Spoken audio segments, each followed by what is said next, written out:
Assalamualaikum warahmatullahi wabarakatuh. Pada video kali ini kita akan mempelajari tentang segitiga istimewa yang berkaitan dengan teorema Pitagoras.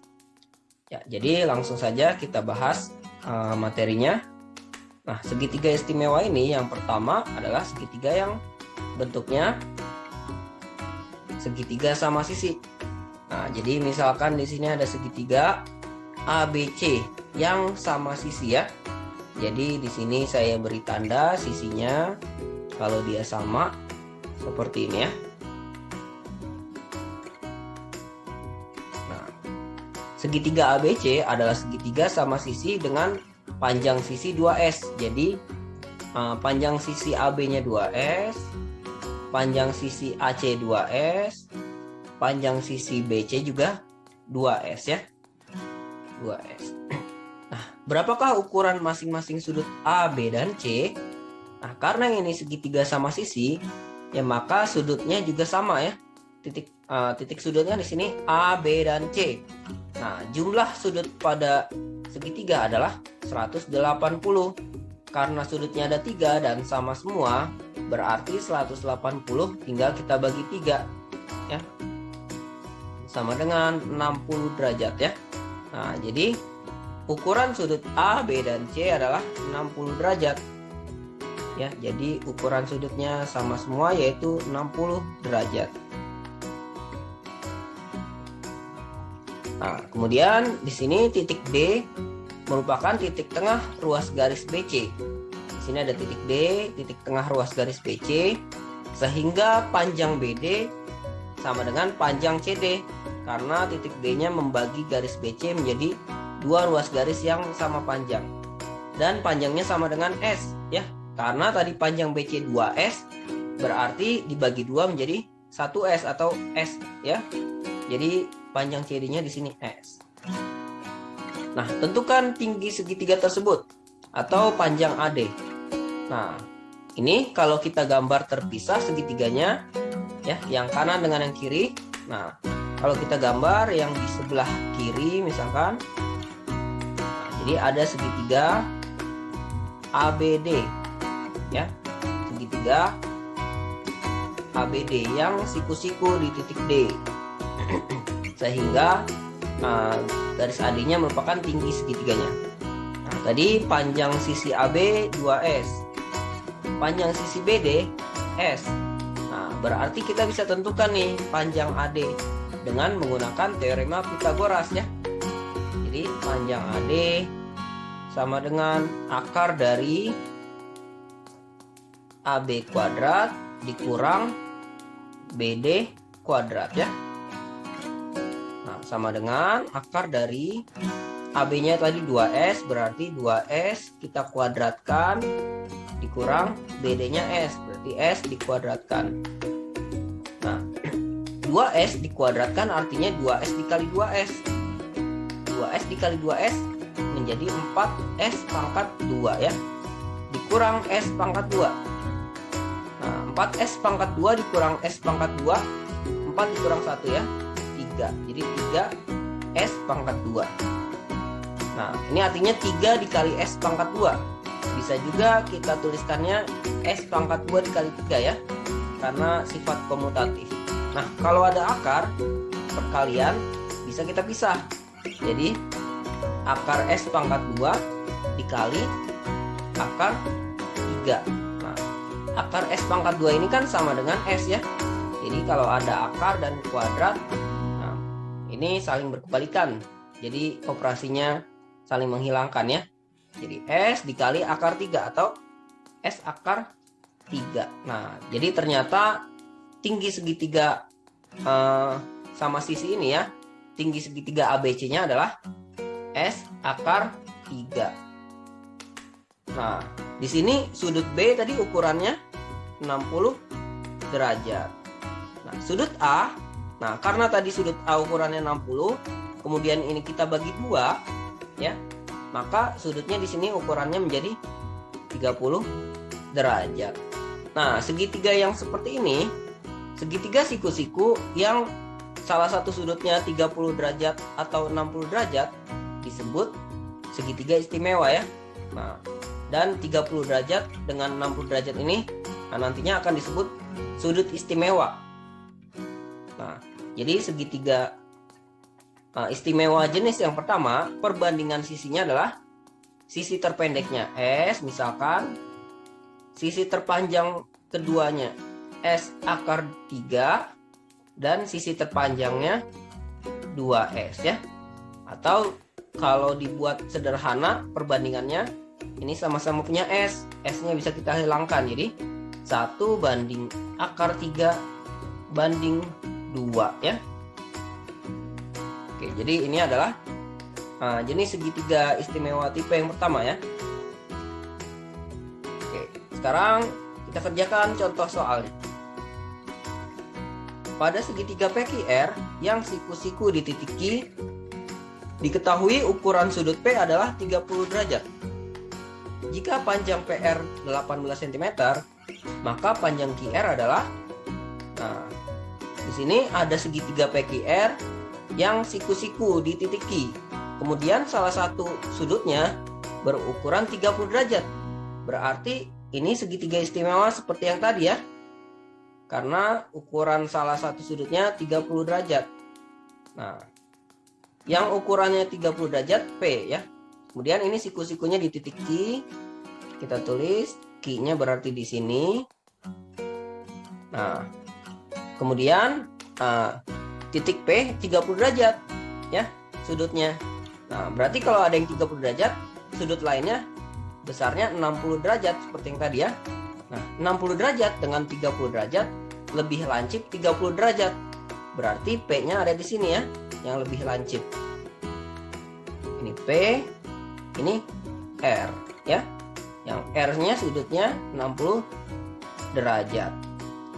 Panjang PR 18 cm.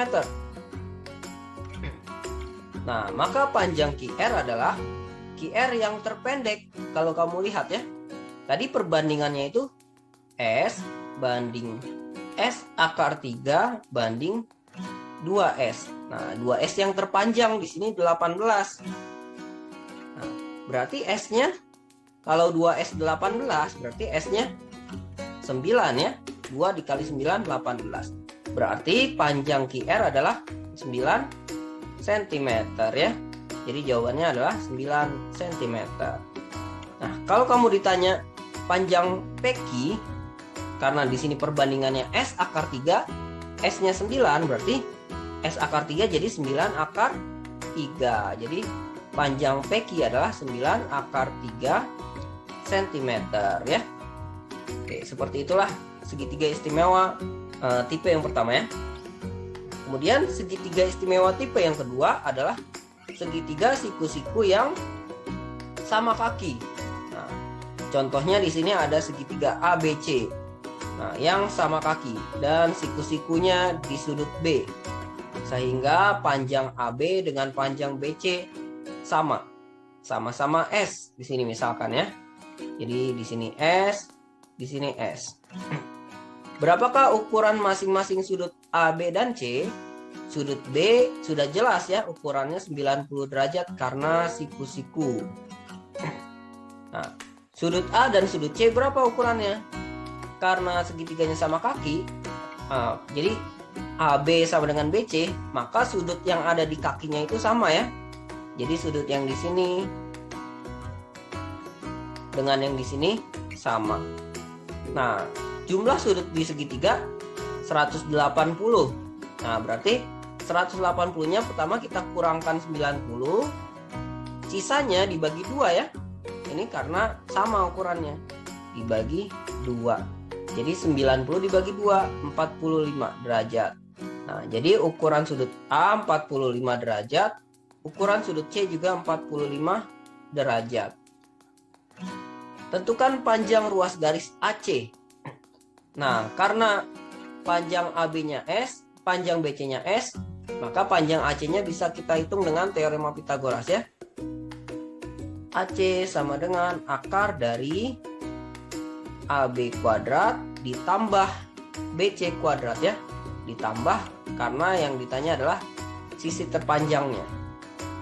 Nah, sama dengan akar dari AB-nya S kuadrat ditambah BC-nya juga S kuadrat. S kuadrat ditambah S kuadrat sama saja S kuadrat dikali 2 ya. Nah, sifat di dalam akar ini bisa kita pisah kalau ada perkalian ya. Jadi akar S kuadrat dikali akar 2. Akar S kuadrat sama dengan S. Akar 2 tetap jadi S dikali akar 2. Atau bisa kita tuliskannya S akar 2 ya. Jadi jika panjang AB-nya dan panjang BC-nya S, maka panjang sisi miringnya atau AC-nya adalah S akar 2.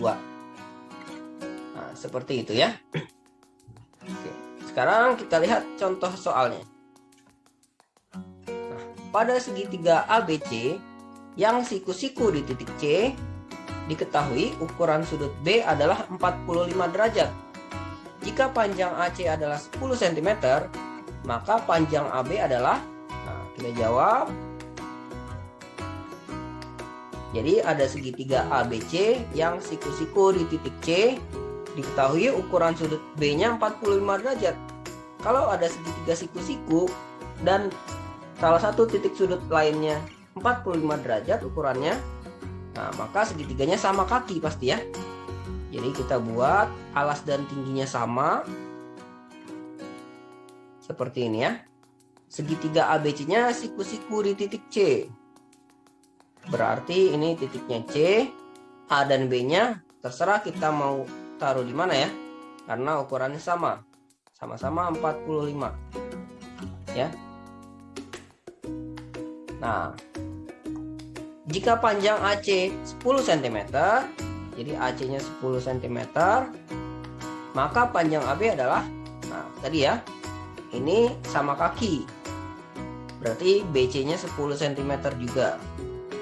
Nah, panjang AB, ini sisi miringnya tadi. Kalau panjang AC-nya S, sisi miringnya S akar 2. Kalau panjang AC-nya 10, berarti sisi miringnya 10 akar 2 cm ya.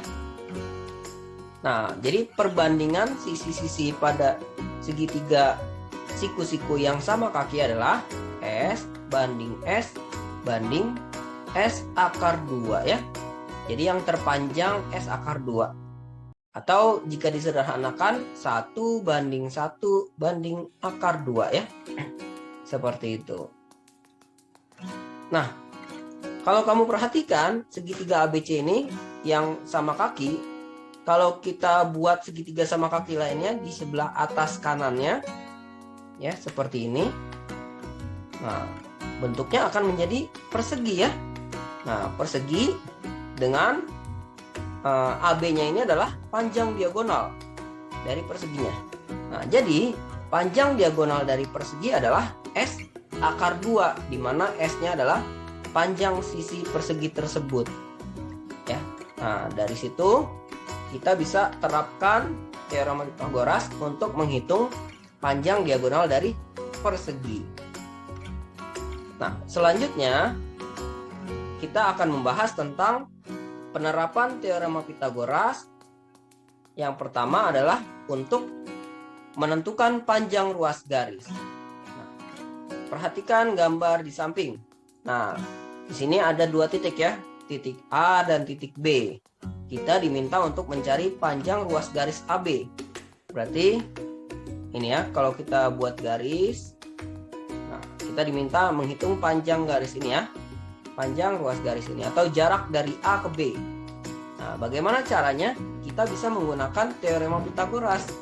Ya, jika kita gambar dari titik A, ini dibuat garis tegak ke bawah ya. Nah, kemudian dari titik B dibuat garis mendatar ke kanan. Nah, dia bertemu di titik ini, maka gambarnya menjadi segitiga siku-siku ya. Nah, segitiga siku-siku, dimana tingginya bisa melihat ya, dari 3 berarti sampai min 2, jaraknya 5 satuan ya. Jadi tingginya 5, kemudian panjang alasnya dari min 5 sampai 7, berarti 12 satuan. Nah, dengan teorema Pitagoras kita bisa hitung AB-nya berapa ya. Atau dengan triple Pitagoras 5, 12, pasangannya adalah 13 ya. Nah, triple Pitagoras tipe kedua ya, ingat. Nah, ini kan kalau diketahui gambarnya ya. Nah, bagaimana kalau gambarnya tidak diketahui, hanya diketahui koordinat titik A dan titik B-nya? Nah, misalkan di sini kan titik A-nya koordinatnya 7,3.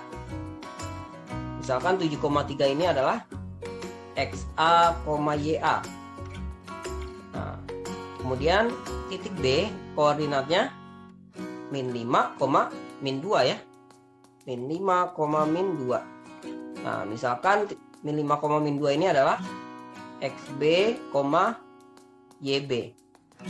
Nah, perhatikan 5 ini diperoleh dari perubahan tinggi dari titik A ke titik B ya.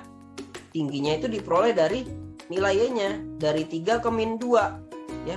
Perubahan dari 3 ke min 2 ini sama saja berarti 3 dikurang min 2 ya. 3-nya YA berarti YA dikurang min 2-nya YB dikurang YB. Nah, kemudian di sini 12-nya diperoleh tadi dari perubahan dari min 5 ke 7 ya, atau dari 7 ke min 5 ya. Nah, perubahan dari 7 ke min 5 sama saja bisa dihitung dengan 7 dikurang min 5. 7-nya adalah XA dan min 5-nya adalah XB. Nah, jadi sisi tegaknya bisa diperoleh dengan mengurangkan koordinatnya ya. XA dikurang XB, YA dikurang YB. Jadi, panjang ruas garis AB bisa kita hitung dengan menggunakan rumus Pitagoras ya, jika diketahui koordinatnya, yaitu XA dikurang XB pangkat 2 ditambah YA dikurang YB pangkat 2 ya. Seperti itu. Nah, coba kita substitusi angkanya nih. XA-nya tadi 7 dikurang XB-nya min 5 kuadrat tambah YA-nya tadi 3 kurang YB-nya min 2 ya. 3 dikurang min 2 kuadrat. Nah, kita hitung. 7 dikurang min 5 sama saja 7 ditambah 5 ya. Jadi 12 pangkat 2. Ini 3 dikurang min 2 sama saja 3 ditambah 2. Jadi 5 ya. 5 pangkat 2. 12 pangkat 2 ini kan 144. 5 pangkat 2 25. 144 ditambah 25 269 ya. Oh maaf, 169 ya. 169. Akar dari 169 adalah 13 ya. Nah, jadi panjang ruas garis AB adalah 13 satuan. Sesuai dengan tadi yang kita kerjakan melalui gambar ya. Panjang AB-nya 13 satuan. Jadi penerapan teorema Pitagoras untuk menghitung panjang ruas garis seperti ini ya.